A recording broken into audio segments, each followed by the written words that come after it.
नमस्कार, मैं हूं पवन त्यागी। दिल्ली में चल रहे किसान आंदोलन को जो लोग केवल किसानों का आंदोलन सोचकर उसके साथ जुड़ने की गलती कर रहे हैं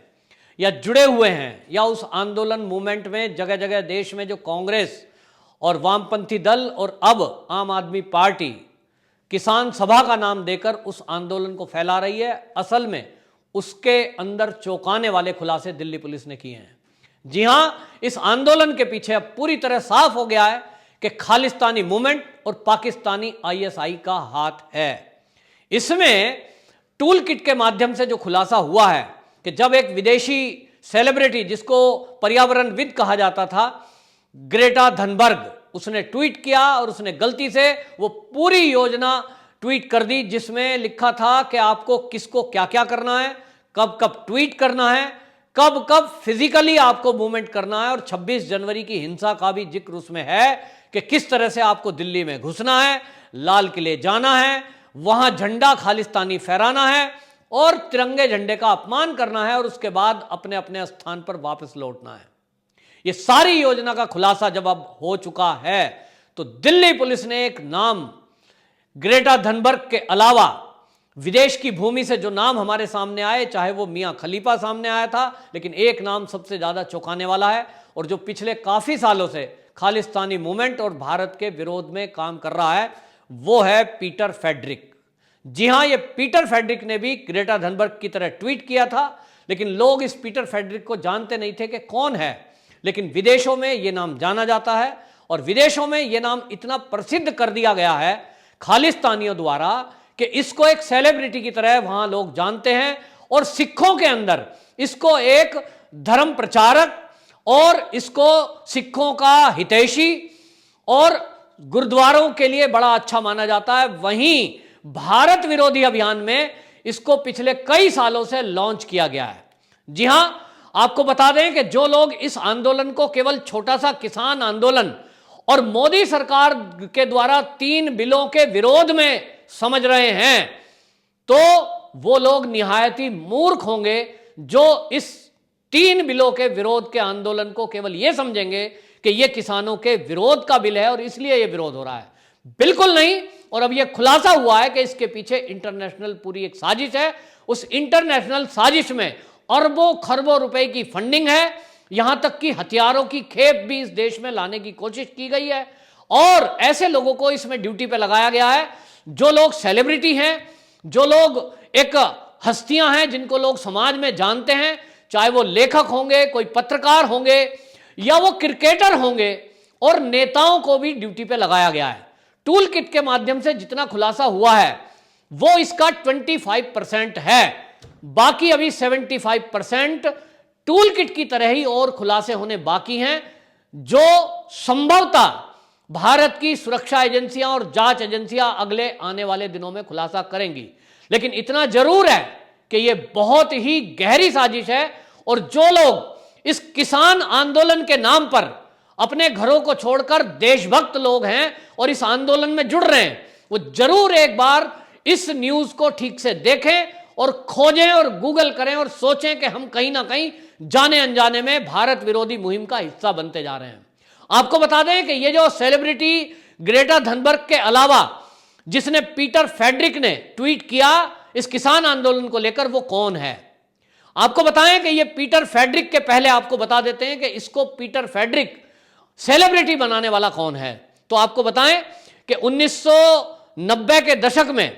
खालिस्तानी मूवमेंट का मास्टरमाइंड जो इंडिया में अपनी गतिविधि चला रहा था वो था भजन सिंह भिंडर। ये भजन सिंह भिंडर यूएस की धरती में बैठा हुआ था और चला रहा था यहां मूवमेंट। लेकिन भजन सिंह भिंडर इस मूवमेंट को चलाते हुए वो लोगों को खोज रहा था कि किन लोगों के जरिए यहां बम विस्फोट कराए जाएं। लेकिन 1990 के दशक के बाद हमारी सुरक्षा एजेंसियां और हमारी आर्मी जब सतर्क हुई तो ये हथियारों की सप्लाई और हथियारों के बल पर बम विस्फोट कराने में सफल नहीं हुआ। उसके बाद इस भजन सिंह भिंडर ने अपनी कार्यशैली बदली और उसको बदल दिया इसने इंफॉर्मेशन वार में और प्रॉक्सी वार में। और प्रॉक्सी वार और इंफॉर्मेशन वार आपको बता दें कि ये जो है हमारे देश के लिए एक नया नाम हो सकता है, लेकिन ये वॉर चल रही है पिछले कई साल से और इसके लिए ये भजन सिंह भिंडर ने योजना बनाई। इसको एक जरूरत थी ऐसे व्यक्ति की जो भारत विरोधी भाषण दे, जो भारत विरोधी कुछ अच्छे लेख लिखे, जिसका इंटरनेशनल लेवल पर असर जाए। और इसके लिए इसने खोजा पीटर फ्रेडरिक। ये पीटर फ्रेडरिक कौन है? तो ये यूएस बेस्ड एक लेखक था जो लेख लिखता था, अच्छे भाषण देता था, लेकिन इसके द्वारा एक अपराध अमेरिका में हुआ जिसके कारण वहां की पुलिस इसको खोज रही थी और ये उससे बचने के लिए छुपता फिर रहा था। उस दौरान ये सिक्योरिटी गार्ड तक की नौकरी ढूंढ रहा था कि किसी तरह पुलिस से बचा रहे और छुप करके अपना पेट पालन कर ले। उसी दौरान ये 2006-2007 में ये जो है भजन सिंह भिंडर इससे मिला और इस भजन सिंह भिंडर ने 2006 के आसपास इस पीटर फ्रेडरिक को ये जिम्मेदारी दी कि आप ऐसे लेख लिखिए जिसमें भारत की छवि खराब हो सके। और गांधी विरोधी मुहिम में इसको लगा दिया गया कि आपको ऐसा लिखना है कि गांधी अहिंसावादी नहीं था, वो बहुत बेकार आदमी थे और उनका जो आंदोलन था और जो भारत का आज लोकतंत्र है ये व्यवस्था खराब है, ये ठीक व्यवस्था नहीं है और ये जबरदस्ती थोपी हुई व्यवस्था है और कश्मीर में आज़ादी दिलानी है। इस तरह की कुछ लेखों को लिखिए और उसके लेखों को लिखवाया गया, बाकायदा उनको प्रचारित किया गया, उसके लिए पीआर किया गया, यानी उसको बढ़ावा देने के लिए, उसको हीरो बनाने के लिए पैसा खर्च किया गया और पीटर फ्रेडरिक को एक बहुत बढ़िया लेखक बनाकर उसकी किताबें छापी गई और किताबों की लॉन्चिंग कराई गई बड़े बड़े लोगों के द्वारा, जिसके कारण उसको एक छवि मिली कि ये एक बहुत बड़ा लेखक है। और किताबें क्या लिखता है? गांधी विरोधी। किताबें क्या लिखता है? भारत लोकतंत्र विरोधी, भारत की सरकारों के विरोध में और खालिस्तान के समर्थन में। इसी तरह पीटर फ्रेडरिक को क्या किया भिंडर वाले ने 2007 में उसको एक संस्था का हेड बनाया गया, SIC, सिख इंफॉर्मेशन काउंसिल। इसमें बहुत बड़ी जिम्मेदारी दी गई और सिख इंफॉर्मेशन काउंसिल में उसको जिम्मेदारी देकर ये जिम्मेदारी दी कि अमेरिका और दुनिया के जितने देशों में सिख हैं उनकी इंफॉर्मेशन आपके पास रहेगी और कौन क्या लोग करते हैं, क्या किसी को मदद की जरूरत है और हम उसको क्या मदद कर सकते हैं। इस तरह का एक NGO टाइप का इन्होंने बनाया और उसकी जिम्मेदारी पीटर फ्रेडरिक को दी। तो पीटर फ्रेडरिक ऐसे लोगों को पसंद करता था, छांटता था जो लिखने और बोलने में माहिर हो, उनसे कांटेक्ट करना, उनसे लेख लिखवाने के बहाने उनको पेमेंट देना और उनसे लिंक बना के रखना। एक तरह से कहें तो इसने एक प्रॉक्सी वॉर करने के लिए एक सोशल मीडिया या मीडिया के जरिए या लेखों के जरिए भारत विरोधी मुहिम बनाने के लिए एक बड़ी फौज तैयार करने का काम किया। और इसी ने OFMI नाम की एक संस्था बनाई जो भारतीय अल्पसंख्यक समुदाय के लिए काम करती है अमेरिका में और उस संस्था का भी ये प्रमुख रहा। लाहौर के जमाते इस्लामी के सचिव अमीर उल जमील इन लोगों के टच में था और उन्होंने इसको फंडिंग करी और भजन सिंह भिंडर ने सारा का सारी जिम्मेदारी इसको दी और उसके बाद ये तय किया कि भारत विरोधी मुहिम में आपको लगना है और भारत में कश्मीर और खालिस्तानी मूवमेंट, उसको नाम दिया गया K2। पहले कश्मीर का आंदोलन कर रहे थे लेकिन धारा 370 हटने के बाद कश्मीर की मूवमेंट को इनको झटका लगा, लेकिन अभी ये खालिस्तानी मूवमेंट को चलाना चाह रहे हैं क्योंकि इनको लगता है कि कश्मीर में जिस तरह से अब बदलाव हुए हैं और उसके बाद वहां आतंक पे नकेल कसी गई है, उसके बाद इनको लगता है कि पंजाब और भारत के अन्य हिस्सों में लोगों की भावनाओं को भड़काकर किसानों के नाम पर आंदोलन खड़े कर इस देश के विरुद्ध और इस सरकार के विरुद्ध, इस देश के उद्योग धंधों के विरुद्ध लोगों को खड़ा किया जा सके। जो लोग ये सोच रहे हैं कि ये किसान आंदोलन में जो लोग मोदी को गाली दे रहे हैं, भाजपा को गाली दे रहे हैं या अडानी और अंबानी को गाली देने का काम कर रहे हैं, ये केवल मोदी विरोधी मुहिम है या ये मोदी से नाराज हैं, तो वो लोग जान लें कि ये जो पीटर फ्रेडरिक है ये बाकायदा 2006-2007 से इस मूवमेंट को चला रहा है जिसका नाम है खालिस्तानी मूवमेंट। इस देश के विरुद्ध षड्यंत्र कर रहा है और खालिस्तानियों के हाथ की कठपुतली बना हुआ है। तो यह मूवमेंट तब से चल रही है लेकिन अब इसको जमीन मिल गई है क्योंकि यहां भारत में बैठे हुए कुछ लोग अब जो राजनीति में हैं, भारत में बैठे हुए खालिस्तानी एजेंट और आईएसआई के इशारे पर काम करने वाले लोग, चीन के मंसूबे पर काम करने वाले लोग, अब भारत की राजनीति में जो लोग हैं वो भी अब इस मूवमेंट में इनके साथ आ गए हैं। सबको अपना अपना काम दिया गया है। पीटर फेडरिक को ट्वीट करने का काम, लेख लिखने का काम और भाषण देने का काम दिया गया है। इसी तरह ग्रेटा थनबर्ग जैसी जो युवती है उसको पहले बताया गया कि यह बहुत बड़ी पर्यावरणविद है और उसके बाद उससे ट्वीट कराना, उससे भाषण, छोटी छोटी क्लिप दिलाना। और इसी तरह आप देखेंगे कि इंडिया के अंदर भी कुछ ऐसे खुलासे हुए हैं टूल किट के कि जिसमें नई नई उम्र के लड़कियां लड़के जोड़े गए हैं पर्यावरण के विद के नाम पर, और उनको भी जोड़कर उनसे टूल किट का संचालन करा गया, जिसमें पूरी योजना बनाई गई कि यह आंदोलन को कैसे चलाना है। तो आंदोलन का एंड क्या होगा यह अभी तक खुलासा होना बाकी है, लेकिन इनकी जो कार्य योजना है वो ये है कि इस सरकार को उखाड़ फेंकना है और खालिस्तान इस देश को बनाने के लिए दोबारा से भारत में आतंकवादी मुहिम को चलाना है। उसके लिए कुछ लोगों को जातियों में बांट देना है, कुछ लोगों को धर्मों के आधार पर बांट देना है, और इस काम के लिए बाकायदा आईएसआई इसको फंडिंग कर रही है। मोटा फंड ये भजन सिंह भिंडर इसके लिए खर्च कर रहा है। और जैसा आपने देखा कि धालीवाल इस टूल किट के लिए चलाने वालों को करोड़ों रुपए दे रहा था, एक झंडा फहराने मात्र के लिए इसने खालिस्तान का 2.5 करोड़ रुपए की बोली लगाई थी। और वहीं 29 करोड़ रुपया एक केवल आंदोलन में जुड़ के कुछ गाने गाना, कुछ भाषण देना, उस काम के लिए दीप सिद्धू को दिया गया। तो फिर आप सोच सकते हो कि ये जो नेता आज भाषणबाजी कर रहे हैं, जो किसान आंदोलन के नाम पर जगह जगह किसान पंचायत कर रहे हैं, इन लोगों को कितना मोटा पैसा इन संगठनों से मिला होगा, इससे आप आइडिया लगा सकते हैं। और एक बात खुलासा होना अभी बाकी है, जिसकी शंका अब स्पष्ट है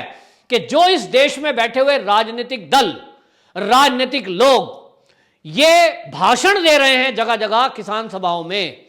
ये जरूर खालिस्तानी स्क्रिप्ट लिखी गई है। क्योंकि टूल किट से खुलासा हुआ है कि कुछ लोगों को यह भाषण तैयार करके दिया गया है कि तुमको यह बोलना है। इसका एक उदाहरण देता हूं आपको कि हरियाणा के अंदर एक सभा में बाकायदा हवा सिंह नाम का एक जाट नेता है, उसने बाकायदा प्रेस कॉन्फ्रेंस में किसान आंदोलन के बीच यह घोषणा की कि हिंदू कोई धर्म नहीं है, और इसलिए जो भी लोग किसान आंदोलन से जुड़े हैं, जो जाट हैं, उनको चाहिए कि वो सिख धर्म अपना लें और हिंदू धर्म छोड़ दें। इस तरह की मुहिम ये किसान आंदोलन के माध्यम से चलाई जा रही है। इसका मतलब आप समझ सकते हैं। दूसरी तरफ आपको बताऊं कि पंजाब के अंदर बहुत बड़ी संख्या में सिख जो पगड़ीधारी हैं, केशधारी हैं और दाढ़ी भी रखी हुई है, केशधारी सिख हैं, उनको यह कहा गया है कि आप अपना वेश नहीं बदलें, लेकिन आप ईसाई बन जाएं या आप मुसलमान बन जाएं, इस्लाम धर्म स्वीकार कर लें। और ऐसा धर्मांतरण का खेल काफी जोर शोर से पंजाब की धरती पर चल रहा है, और इसी तर्ज पर पूरे देश में यह अभियान चलाने वाले हैं। और इनके मंसूबे हैं कि मोटा पैसा दिया जाएगा और इस देश में दलितों को बांटा जाएगा, दलितों को भड़काया जाएगा और उनको कहा जाएगा कि तुम हिंदू ना रहो, तुम सिख बन जाओ, तुम बौद्ध बन जाओ, तुम कुछ भी बन जाओ, लेकिन इस देश के विरुद्ध में खड़े होकर फिर उनको सरकार के विरुद्ध करना है और सरकार के विरुद्ध बोलना, भड़काना, और इस सरकार को गिराना एकमात्र मकसद है। जो सरकार इस देश को परम वैभव पर ले जाना चाहती है, जो सरकार इस देश के लिए ऐसा विचार कर रही है कि इसको $5 ट्रिलियन इकोनॉमी बनाना और दुनिया में नंबर 1 करके विश्व गुरु बनाना, तो दुनिया के कई देश इसको देख नहीं सकते कि भारत आगे बढ़े, भारत तरक्की करे। और इसलिए सभी देश विरोधी लोग एक साथ जुड़ गए हैं, चाहे उसमें खालिस्तानी मूवमेंट हो, चाहे उसमें कम्युनिस्ट हो, और चाहे इस देश के बैठे हुए राजनीतिक दल हों। सबने जुड़कर एक साथ अब यह तय कर लिया है कि ये यहां इस सरकार को टिकने नहीं देंगे और किसी प्रदेश में अब भाजपा की सरकार को नहीं बनने देंगे, क्योंकि भाजपा एकमात्र ऐसी सरकार उभर कर सामने आई है जो इस देश के लिए वैसे काम कर रही है जैसा आज तक कभी नहीं हुआ।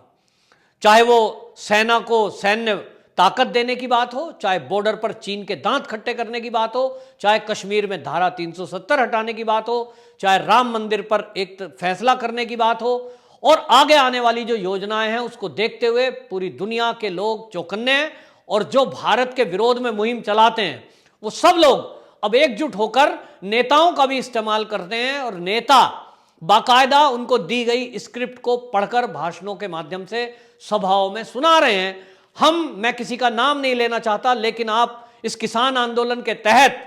जितने भी राजनीतिक दल इस देश में हैं भारत के अंदर, चाहे वो कांग्रेस हो, चाहे वो आम आदमी पार्टी हो, चाहे वो कम्युनिस्ट हो, चाहे वो समाजवादी पार्टी हो, चाहे वो ममता बनर्जी हो, आप इनके भाषण उठा के देखिए तो आपको एक समानता मिलेगी, और उस समानता के अंदर आपको एक बात तय मिलेगी कि ये जाति और धर्म के नाम पर लोगों को बांटने का काम करने में लगे हुए हैं। तो एक सवाल उठता है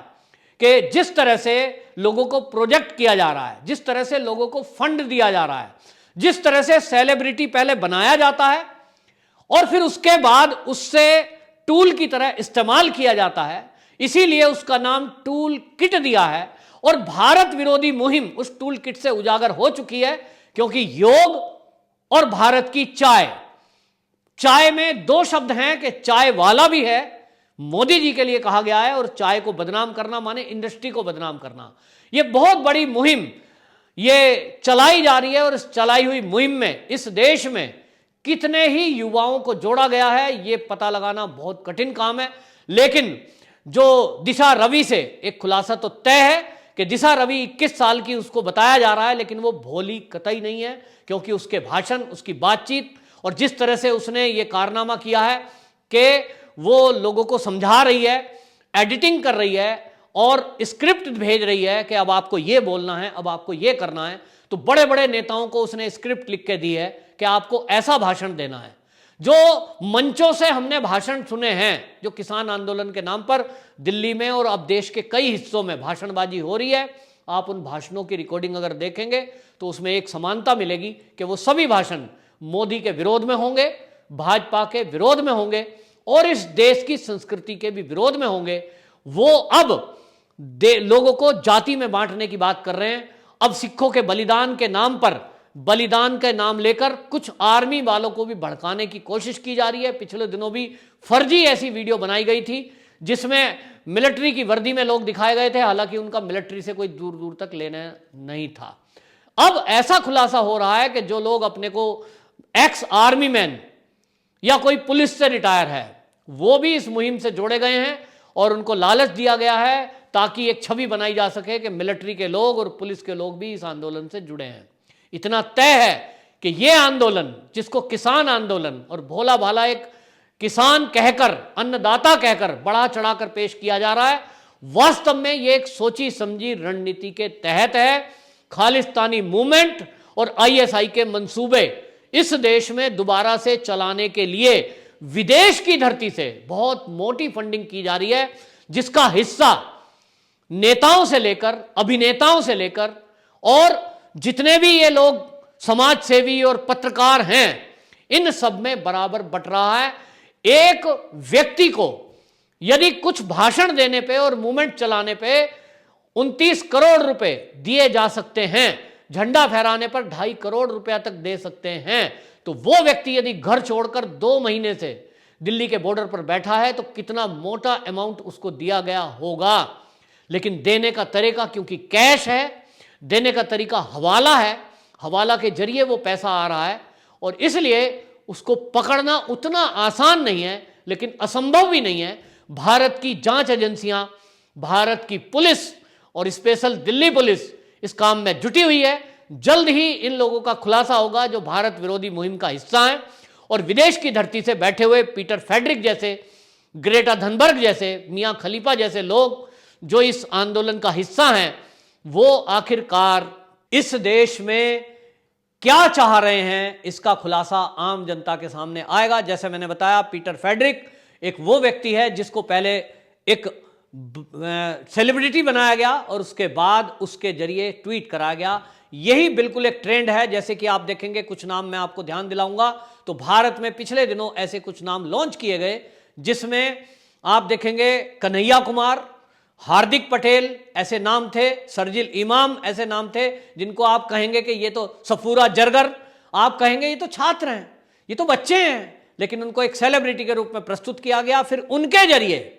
हिंसा फैलाई गई और देश विरोधी मुहिम चलाई गई। ठीक इसी तरह आज विदेश में बैठे हुए लोग, ये भजन सिंह भिंडर जैसे लोग ऐसे लोगों की तलाश में हैं और उनको मोटी फंडिंग करके उनके जरिए भारत विरोधी मुहिम चलवा रहे हैं, जो बहुत ही खतरनाक ट्रेंड है। आप अपने परिवार के बच्चों और जो लोग गांव में रहते हैं वो अपने आसपास के किसानों को बाकायदा इस वीडियो को शेयर करिए और समझाइए कि वो जाने अनजाने किसी देश विरोधी मुहिम का हिस्सा ना बने। अपने घर में बैठें, सरकार पे भरोसा करें, सरकार पे भरोसा करें और जांच एजेंसियों पे भरोसा करें, देश की न्याय प्रणाली पर भरोसा करें। वंदे मातरम।